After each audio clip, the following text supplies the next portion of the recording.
Welcome, you're on the Fringe Show. I'm your host, Zalan, and I go live every Friday at 2 p.m. Dubai time. The Fringe is about our future, technology, art, and society. I help you to navigate the rapidly changing world so that you too can take advantage of these opportunities that are unfolding. A few episodes ago, 2 episodes to be more precise, I started a new series, Secrets of the Digital Art World. And the first secret was about 2 commandments for digital artists and how they should be building brand and fan base. Secret number two was on how technology is impacting the art market. The traditional art world is trying to catch up and work with digital art and technology as art, generally speaking. And I really highlighted what it means for you as an artist. And today we're continuing this kind of conversation, and I'm talking about secret number three, which is in search of a new visual language, how this whole space and digital art in particular is looking for a new language.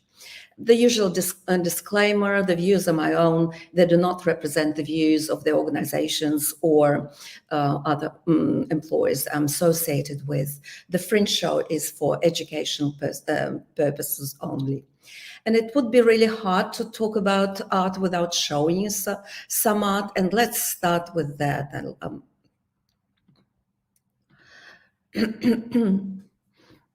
Okay. So, what exactly do you see here, right? I want to talk a little bit about that. Whenever you go these days as an artist or gallerist or curator, the visual language everywhere is more or less the same, a statistical mean. These are just two paintings that picked from the internet very randomly. I didn't even realize that what I picked is actually very similar in terms of color even. It's half figurative abstract art. And there is plenty of such art in both global and local art galleries, exhibitions, other fairs. And such mimetic behavior is quite understandable. It's almost subconscious and has always existed. Well, what's also interesting is that, and it all begins with star artists and global art centers like London and Paris and New York. They become famous. This art becomes trend-setting. Collectors love them. Galleries love them too. And this is being broadcast to artists. Artists, of course, want to supply, to match supply with demand. So they supplied whatever is being sought, and so on and so on and so on. Such imitation is quite fast because of the internet. In the past, it used to be a lot slower.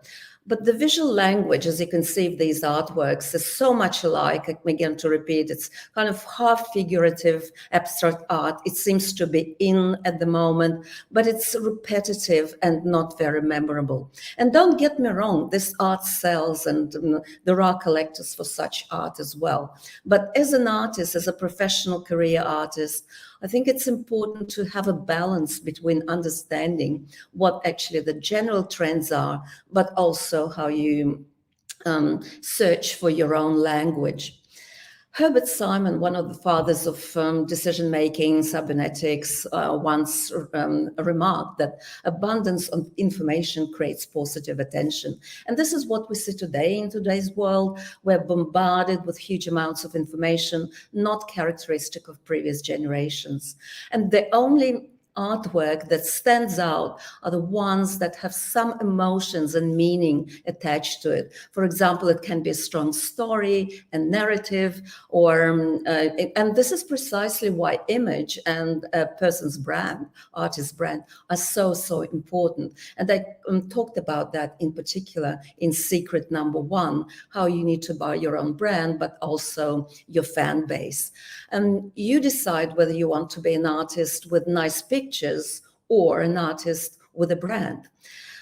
What we're seeing right now is in a way a reflection of the more general global local tension in the economic realm.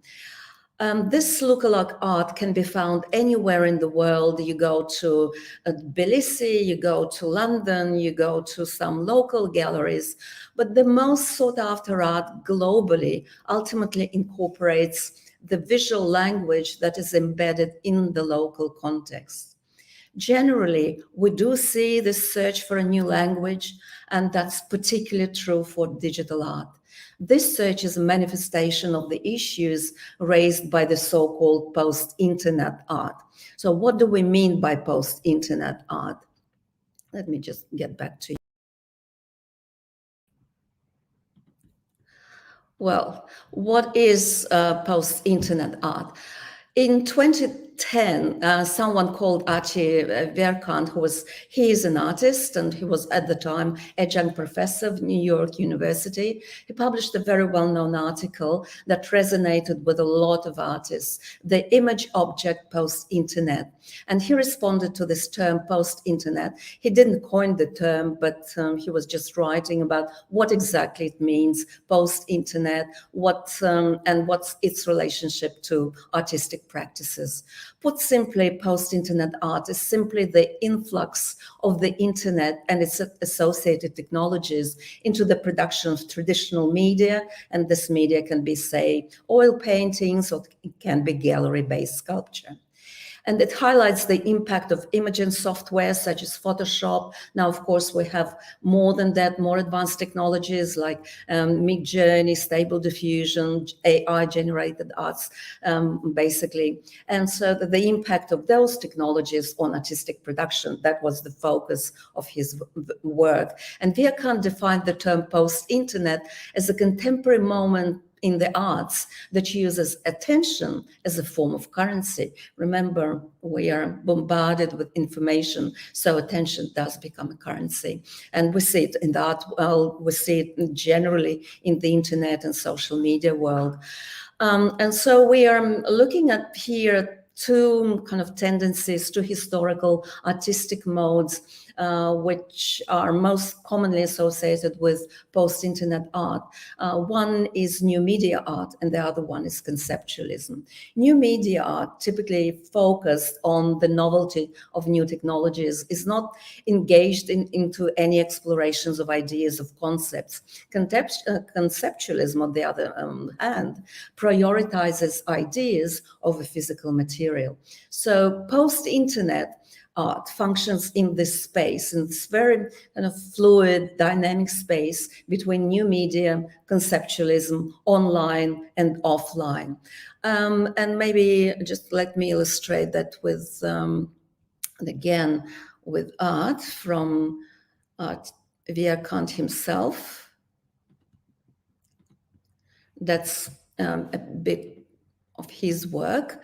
These are objects created by Arte Viacant, sculptural prints. They have a dual life as both objects and also disseminating images. It doesn't have really a year on it because it's an ongoing project, that particular one. Each piece begins its life in a digital file or as a digital file, and then it is rendered as a UV print on dye bond that's got precision cut to create photographic prints with the depth and presence of a sculpture.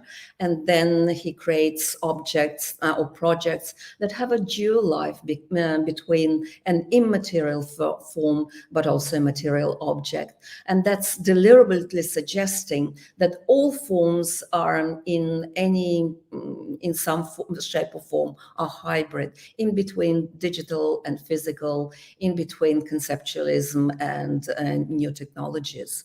So that's a great example of this kind of art. And I think, talking about new technologies, let me talk a little bit about art and AI, and get back to this topic because it is a very hotly contested topic right now. It's all over social media. On LinkedIn, they talk about it all the time. On Twitter, there are all the time discussions and fights over whether it's art or not. A lot of artists are genuinely disappointed at what's going on, and there are lawsuits even that are going on. So, is AI generated art art? In other words, is AI art a new language that we're looking for right now when there is no visual language? Well, maybe, but you need to take into account a couple of other things. AI takes the average of all images it has seen. So we're back exactly to the same problem of art that has no unique visual language, and this is some kind of statistical mean. This is the argument that I started this discussion today, this show today. So legalities and laws and even ethics and not copyrightable things aside, remember, if you're an artist, digital artist, physical artist, doesn't matter. A professional collector buys something very different. They're after consciously constructed, unique vision of an artist, not an average. Be wary of that and be prepared to think about this art in new visual language in those kind of terms. What else is part of a new visual language that's absolutely critical to finding it? And that includes an active social stance. The time when the artist was exclusively solving an aesthetic problem has passed. It's over. Art for art's sake does not exist anymore.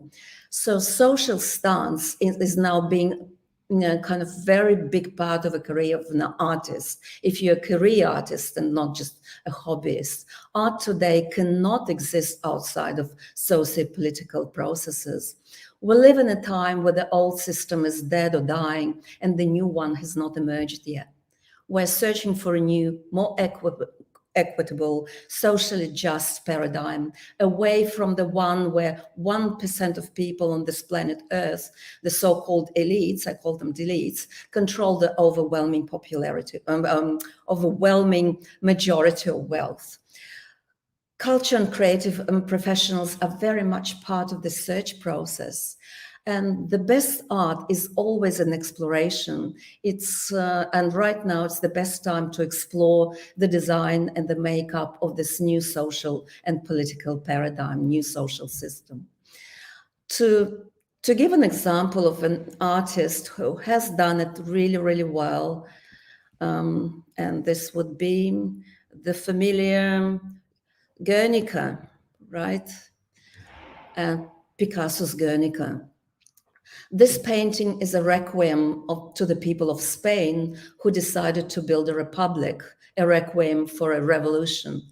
For every Spaniard like Picasso, the corrida is a symbol of freedom, a fight with a bull.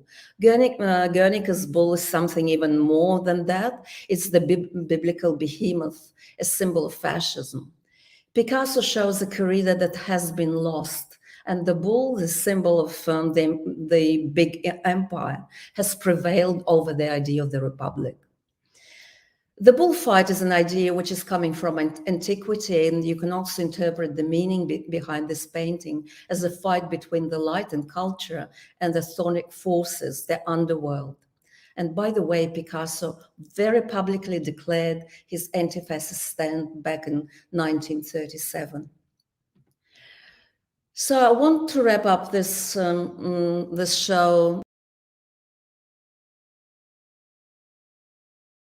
to you guys, to everyone here, a few takeaways. If you're an artist, or maybe even if you're a collector, there is a search for a new language that's going on right now, where anything goes. And just to quote one of my favorite curators, gallerist, and art critic, Marina Alvetro of Artocratia, you can do anything, but you need to understand why. So everything goes right now, but just be clear why you're doing what you're doing. We do have this overlay and mishmash of various concepts and styles and digital and local and global. but be unique. If you want to be a commercially successful known artist, you need to develop your own unique visual language, which needs to be so sensitive to the local context while at the same time understanding global trends. Social stance should be a big part of your identity as a creative professional and creative entrepreneur. I hope this helps. I hope you enjoyed the show. And thank you for listening. Thank you for joining. And I'll see you again in sometime on Friday. And bye for now. All the best to you.